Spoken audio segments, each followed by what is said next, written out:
খুলনার ফুলতলা উপজেলার গাড়াখোলা মৎস্য অবতরণ ও বিক্রয় কেন্দ্রে গলদা চিংড়িতে বিষাক্ত জেলি পুশ করে বাজারজাতের অভিযোগে অভিযান চালিয়েছে পুলিশ। ফুলতলা থানার ওসি মোস্তফা কামালের নির্দেশে এসআই শফিউজ্জামান ও এসআই শফিকুল ইসলাম গোপন সংবাদের ভিত্তিতে এই অভিযান পরিচালনা করেন।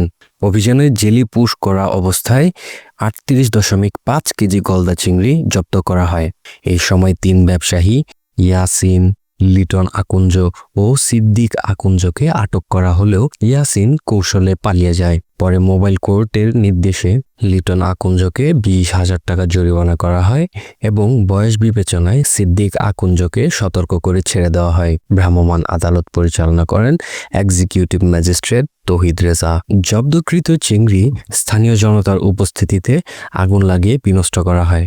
জনস্বাস্থ্য রক্ষায় এই ধরনের অভিযানের জন্য এলাকাবাসী ফুলতলা থানা পুলিশকে ধন্যবাদ জানান।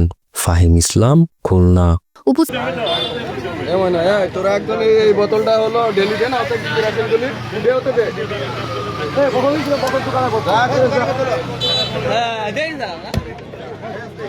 দেখেন